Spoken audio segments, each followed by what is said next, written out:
سورہ معارج میں ایک بات جو ہمارا دل ہلا دیتی ہے، قیامت کے دن مولا فرماتا ہے فَأَمَّا مَنْ أُوتِيَ كِتَابَهُ بِيَمِينِهِ فَيَقُولُ هَاؤُمُ اقْرَءُوا كِتَابِيَهْ۔ قیامت کے دن کچھ لوگ ایسے ہوں گے جن کے سیدھے ہاتھ میں نامہ اعمال دیا جائے گا بیمینی، تو وہ کہے گا ہاں اب یہاں پڑھو جو کچھ بھی ہے، انی ظننت انی ملاق حسابیہ فہو فی عیشت راضیہ فی جنت عالیہ قطوفها دانیہ کلوا واشربوا ہنیئا بما اسلفتم فی الایام الخالیہ۔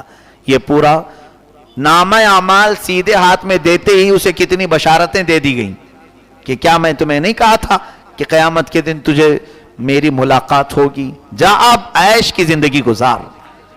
ابھی سیدھے ہاتھ میں ملا ہے، اور اس کے بعد کیسی جنت میں جاؤ وہاں کے پھل ایسے ہیں کہ کبھی پرانے نہیں ہوتے، سڑن نہیں آتی۔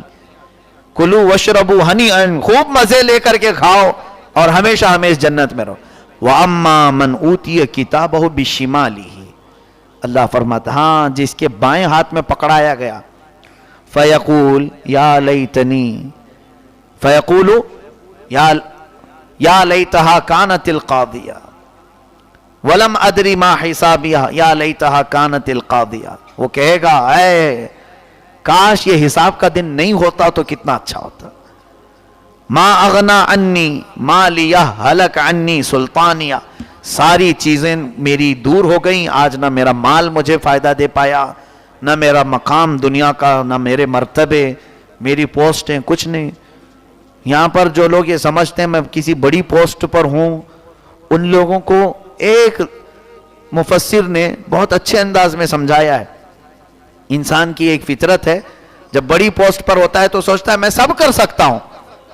تو اگر کسی کے دماغ میں یہ بیٹھی ہوئی ہے بات کہ آج کوئی پولیس ہے، آفیسر ہے، یا پھر کوئی اچھے مقام پر پوسٹ پر ہے، اور اس کے دماغ میں یہ فطور سوار ہے کہ مجھے دنیا کی ساری چیزیں حاصل ہیں، میں کچھ کر سکتا ہوں، تو ذرا ان لوگوں کو دیکھ لو جو ریٹائرڈ ہو چکے ہیں۔ آج ان کے عہدے انہیں کوئی فائدہ نہیں دے رہے ہیں۔ کوئی ریٹائرمنٹ اگر جس کا ہو چکا ہے، اب جیسے ہمارے ہاں کتنے ایسے پی ایم ریٹائرڈ ہو کر کے بیٹھے ہوئے ہیں، ان کی اب تصویر بھی نہیں دکھتی کہیں، جو پہلے پرائم منسٹر بھی رہ چکے، چیف منسٹر بھی رہ چکے، بہت سارے ایسے بیچارے ان کو سائیڈ لگایا گیا ہے۔ اب وہ کون سے گھر میں ہیں، کہاں ہیں، کیا کھا رہے معلوم نہیں، اور جب تک ہیں اب ان کے پیچھے پوری میڈیا لگی ہے۔ کب وہ ٹوائلٹ میں جا رہے ہیں وہ بھی خبروں میں آتا ہے، کب وہ غسل کر رہے ہیں وہ بھی خبروں میں، ناشتے میں کیا لے رہا ہے وہ بھی خبروں میں ہے۔ اتنا جس کے پیچھے ساری دنیا لگی تھی، اچانک یہ مقام و مرتبہ جاتے ہی اسے ایک ایسی کال کوٹری میں بھیج دیا گیا جہاں سے اس کی کوئی خبر ہی نہیں آتی، کوئی امید نظر نہیں آتی، کوئی صورت کی ہر زنجیر میں 70 دانے ہوں، اور اس سے اسے باندھ کر کے کھینچو۔ ثم فی سلسلۃ ذرعها 70 ذراعا فاسلکوہ، آگے اللہ فرماتا انہ کان لا یؤمن باللہ العظیم، یہ اللہ عظمت والے اللہ پر ایمان نہیں رکھتا تھا، ولا یحض علی طعام المسکین، اور کبھی مسکینوں کو کھانا نہیں کھلاتا تھا۔ فلیس لہ اليوم ہاہنا حمیم، اب کیا اس کو یہاں پر حمیم نہ پلایا جائے؟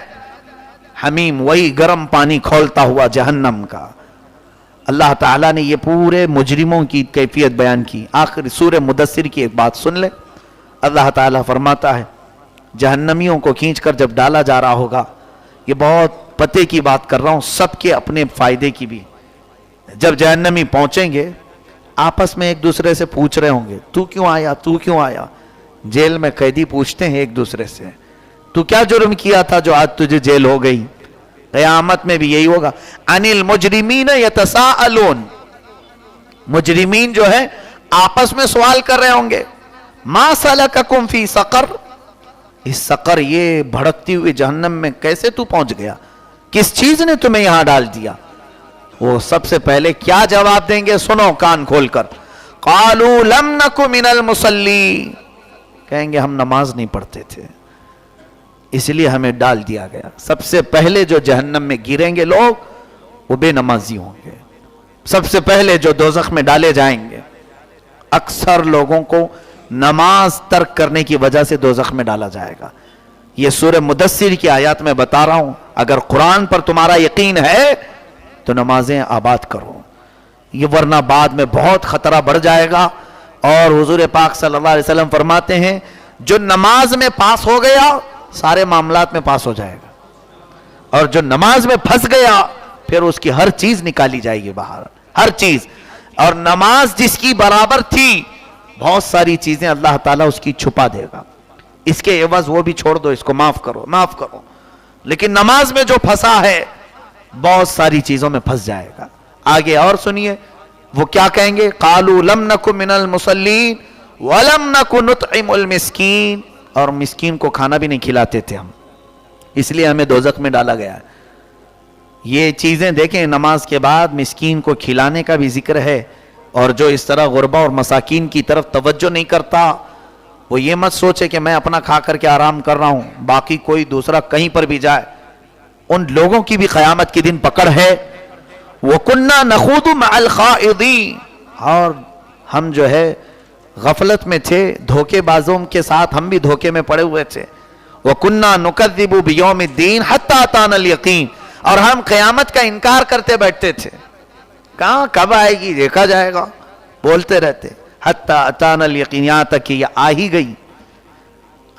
فَمَا تَنْفَعُهُمْ شَفَاعَةُ الشَّافِعِينَ, پھر اللہ فرماتا ہے ان کو کسی شفاعت کرنے والے نے کوئی فائدہ نہیں دیا, کسی نے بھی ان کو کوئی فائدہ نہیں دیا. شافعین, شفاعت کرنے والے, یہاں تک کہ نبی کونین صلی اللہ علیہ وسلم بھی ان لوگوں کی, کفار و مشرکین کی شفاعت نہیں کریں گے.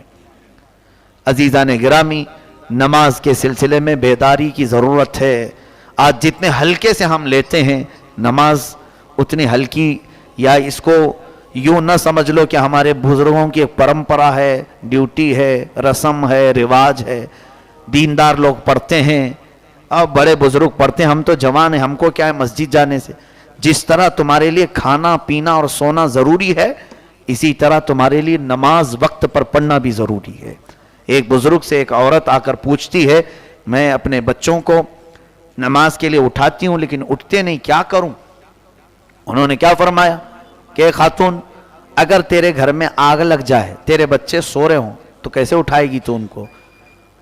کیا ان کو چھوڑ دے گی؟ کہا نہیں اٹھاؤں گی. کیسے اٹھائے گی؟ کہا پیر پکڑ کھینچوں, ہاتھ پکڑ کر کھینچوں, پانی ڈال دوں گی کہ جل نہ جائے میرے بچے. کہا بس یہی سوچ, قیامت کے جہنم کی آگ سے تجھے اپنے بیٹوں کو بچانا ہے تو اسی طرح اٹھایا کر. یوں ہی سوچ کہ تیرے گھر میں نہیں بلکہ پورے خاندان کو آگ لگ جائے گی اگر یہ تیرا بچہ نماز ترک کرتا ہے. یہاں سے پتہ چلتا ہے والدین کی بھی ذمہ داری ہے, اپنے بچوں کو اٹھاؤ. یہ سارے جو چھوٹے بچے ہیں ان کو عادت ڈالو فجر میں بھی آنے کی. الحمدللہ کثرت سے بچے ہمارے ہاں مسجدوں میں نظر آ رہے ہیں, لیکن یہ جیسے ظہر عصر مغرب عشاء میں بھرے رہتے ہیں, فجر میں کیوں نہیں؟ رمضان میں تو ابھی سحری میں اٹھتے ہیں, آ جاتے ہیں, کھانے کے لیے اٹھنا ہی ہوتا ہے, نہیں تو پورا دن مشکل جائے گا, اور فجر میں پڑھ کر کے سو لیتے ہیں. لیکن اس کے بعد کی جو نمازیں ہیں وہ تمہارا امتحان ہے. کوشش یہ کریں, اور یہ بھی حدیث پاک میں جس نے فجر پڑھ لی اس نے اپنے پورے دن کو مصیبتوں سے بچا لیا. اللہ اس کے ساتھ 2 فرشتوں کو بھیجتا ہے جو دن بھر اس کے لیے مغفرت کی دعا کرتے ہیں اور حفاظت کی دعا کرتے ہیں. اللہ تعالی ہمیں صلاۃ و صوم کی پابندیاں نصیب فرمائے, قرآن عظیم کی آیات پر عمل کی توفیق نصیب فرمائے, گستاخان رسول سے ہم سب کی حفاظت فرمائے. وآخر دعوانا